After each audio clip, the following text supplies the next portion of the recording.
राम का नाम अंत समय में ले लेंगे, ये आपकी गलतफहमी है। क्योंकि भगवान राम का नाम अंत समय में वही ले पाता है जो बचपन से और जवानी से ही भगवान राम का नाम ले रहा हो। मैंने अपने जीवन में बहुत सारे लोगों को देखा है जिनके बुढ़ापे में राम नाम नहीं निकलता, क्योंकि सारा जीवन तो आदमी संसार में बिता देता है। पूरी जवानी संसार में बीवी बच्चे, नौकरी, पैसे कमाना, घर बनाना, बेटी की शादी करना, और अगर अंत समय में कोई चाहे कि हम राम का नाम ले लें, असंभव है। मैंने कभी भी किसी बूढ़े व्यक्ति को या बूढ़ी माता जी को राम नाम भजते हुए नहीं देखा है। क्योंकि मैंने देखा है कि जो व्यक्ति बचपन से ही भगवान राम से प्रेम करता है, जो व्यक्ति पूरी जवानी में भगवान राम से प्रेम करता है, वही व्यक्ति अंत समय भी राम राम का नाम ले पाता है। क्योंकि राम का नाम लेना इतना आसान नहीं है। हम सबको लगता है 2 अक्षर का तो नाम है राम, बोल लेंगे, अंत समय में नहीं बोल सकता है वो आदमी जो जीवन भर राम का नाम नहीं लिया हो। इसलिए भगवान को अगर दिल देना है तो आज ही दे दीजिए।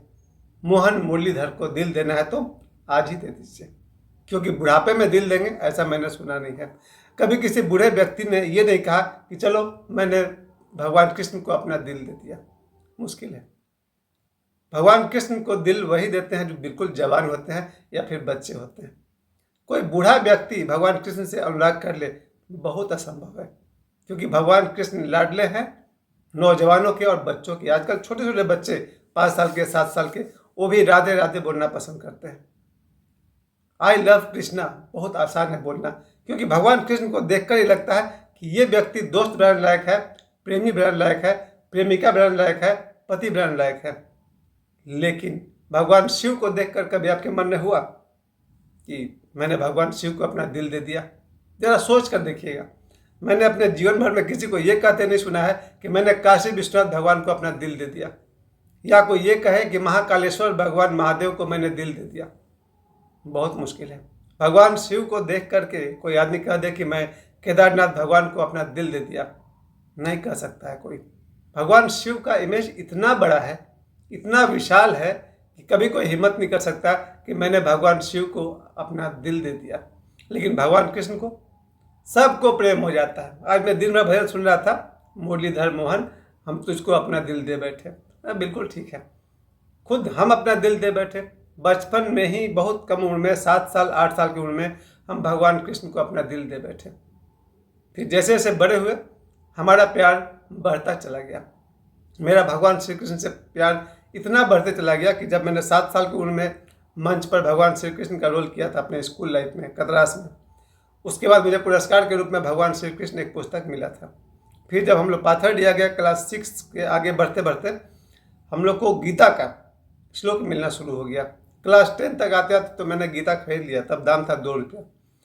छोटा सा साइज का जो गीता प्रेस का आता है, मैंने वो गीता प्रेस का श्रीमद् भागवत गीता खरीद लिया और प्रतिदिन 1, 2, 5 श्लोक का पाठ करने लगा। धीरे धीरे मुझे लगभग याद सा हो गया।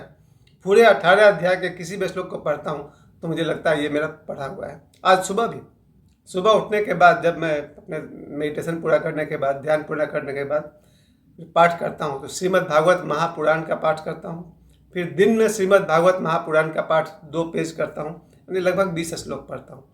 और लेकिन सुबह सुबह ध्यान के बाद कम से कम 1 या 2 श्लोक जब मैं पढ़ता हूँ श्रीमद् भागवत गीता का, तो मुझे लगता है ये मैं बचपन से पढ़ता रहा हूँ। भगवान कृष्ण से प्रेम करना बहुत आसान है। सिंदरी में एक मंदिर है, मीरा मोहन मंदिर। हम तो 2 ही बार गए हैं शायद, या 1 बार गए हैं, ठीक से याद नहीं आ रहा। और लेकिन मेरे परिवार के हर लोग कहीं जाए या ना जाए मीरा मोहन मंदिर जरूर चले जाते हैं। क्योंकि मेरे परिवार के सभी लोग को, मेरी बेटी है, बेटा है, सभी लोग, मेरे परिवार के सभी लोग कहीं घूमने जाएंगे तो सबसे पहले मीरा मोहन मंदिर सिंदरी। भगवान कृष्ण से प्रेम किसको नहीं है? मेरी माँ है, मेरे पिताजी है, मेरे घर के सभी लोग हैं, मेरे दोस्त, मेरे दुश्मन, सभी को कोई ना कोई क्वालिटी मैच करता है भगवान श्री कृष्ण से। और ऐसा व्यक्ति मैंने जीवन में नहीं देखा जो कह दे कि कृष्ण मुझे पसंद नहीं है। क्योंकि भगवान कृष्ण में आदमी का सारा डायमेंशन उसमें मिल जाएगा। सब कुछ करते हैं, प्रेम करते हैं, युद्ध करते हैं, छल करते हैं, धर्म करते हैं। आप जो सोच सकते हैं भगवान कृष्ण वो करते हैं, इसलिए उन्हें पूर्ण अवतार कहा गया।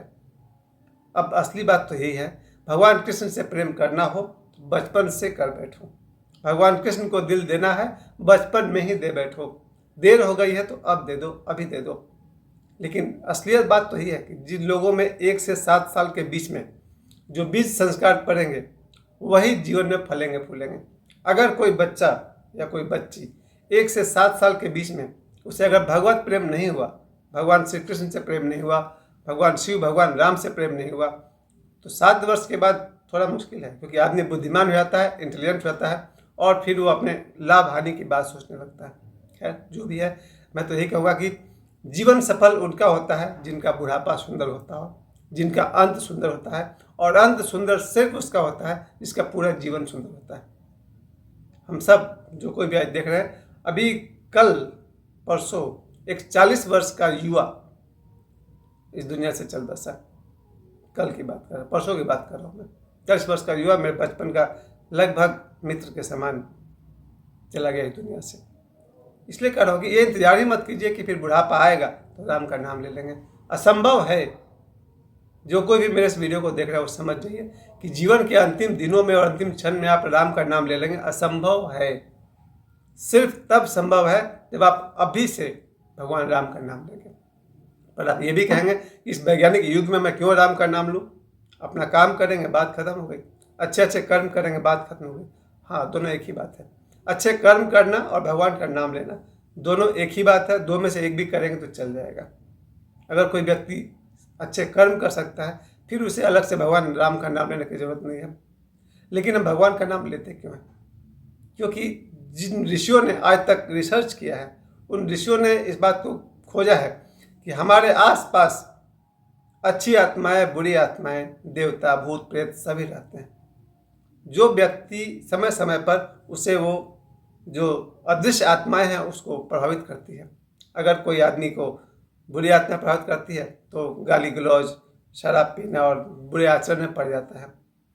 और अगर कोई व्यक्ति अच्छी आत्माओं से, देवात्माओं से प्रभावित होता है, वो धर्म कर्म करता है। आज जैसे कैसे मेरा एक स्टूडेंट नीरज पांडे, वो चला गया था माँ ललिता त्रिपुर सुंदरी के पास त्रिपुरा में। दोपहर में फ़ोन आया नीरज पांडे का कि सर मेरा वीडियो कॉल उठाइए। तो 3-4 प्रयास के बाद मैंने वीडियो कॉल उठा पाया। तो मैंने देखा, मैंने दर्शन किए माँ ललिता त्रिपुर सुंदरी के। त्रिपुरा में उनका वो शक्तिपीठ है। तो जो व्यक्ति अच्छे कर्म करता है, अच्छे विचार करता है, देखिए वो तीर्थ तक पहुँच गया। लेकिन हम सोचे कि अंत में चले जाएंगे, अभी जल्दी क्या है। और जब भी कोई बच्चा बचपन से ही भगवान राम और भगवान कृष्ण, भगवान शिव के प्रेम में पड़ जाता है, मुझे लगता है वो अच्छी आत्माओं को आकर्षित करने लगता है, देवात्माओं को आकर्षित करने लगता है। उसके विचार सुंदर होते हैं, उसके कर्म सुंदर होते हैं, उसका जीवन सुंदर हो जाता है। और जब जीवन सुंदर होता है तो उसका बचपन सुंदर होता है, फिर उसकी जवानी सुंदर होती है, फिर उसका बुढ़ापा सुंदर होता है और मृत्यु तो बहुत ही सुंदर हो जाता है। इसको उल्टा कर लीजिए, अगर कोई बच्चा बुरी आत्माओं से प्रभावित हो जाए, कारण कुछ भी हो सकता है इसका, तो बचपन में ही वो ऐसे ऐसे काम कर देगा कि कोई भी देख कर बोल देगा कि हो गया इसका कहानी खत्म है। कुछ बच्चे बचपन में ही बहुत सारी बुरी आदतों के शिकार हो जाते हैं। कोई बीड़ी पी रहा है, कोई पान खा रहा है, कोई गुटखा चबा रहा है, बचपन खराब कर लेते हैं ऐसे लोग जो बुरी आत्माओं से प्रभावित हो जाते हैं, क्योंकि अच्छी आत्माओं की तरफ उनका आकर्षण हो ही नहीं पाता। माता पिता ने वो संस्कार दिए नहीं कि मंदिर भी जाया करो या धार्मिक ग्रंथ पढ़ा करो। जो माता पिता अपने बच्चों को सही राह नहीं दिखाएंगे तो गलत राह दिखाने वाले लोग बहुत हैं समाज में। मुझे याद है गांव में ऐसे ऐसे लोग हैं जो तंबाकू बनाएंगे तो बच्चे को भी सिखाते हैं तंबाकू खाओ तुम भी।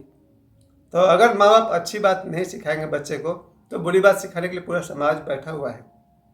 और ऐसे में अगर किसी बच्चे का बचपन खराब हो जाए तो उसका स्टडी खराब हो जाएगा, पढ़ाई लिखाई खराब हो जाएगी, फिर उसकी जवानी खराब हो जाएगी, फिर उसका जो प्रौढ़ अवस्था है वो खराब हो जाएगा, फिर उसका बुढ़ापा खराब हो जाएगा और मृत्यु और भी खराब हो जाएगी। और ऐसा बच्चा को अगर किसी से बुद्धि हो जाए कि हम तो बुढ़ापा में राम नाम ले लेंगे, नहीं ले सकता।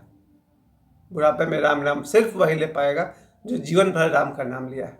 बहुत सुंदर एक चौपाई है श्री रामचरितमानस में किष्किंधा कांड में, जहाँ बाली को भगवान श्री राम तीर मारते हैं और भगवान राम कहते हैं कि लक्ष्मण इनके तीर निकाल दो, हम लोग इनका उपचार करके ठीक कर देंगे सेवा करके। तब बाली कहते हैं जन्म जन्म मुनि जतन कराही, अंत राम मुख आवत नहीं। बाली कहते हैं कि जन्म जन्म मुनि, ऋषि मुनि यत्न करते हैं तो भी राम का नाम मुंह पर नहीं आता है। और वही राम आज मेरे सामने खड़े हैं इसे अच्छा अवसर फिर क्या मिलेगा।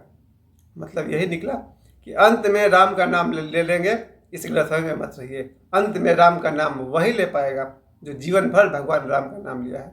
इसलिए मुरलीधर मोहन को अगर दिल देना है अभी दे दीजिए, बचपन में दे दीजिए, जवानी में दे दीजिए, बुढ़ापे का इंतजार मत करिए। धन्यवाद।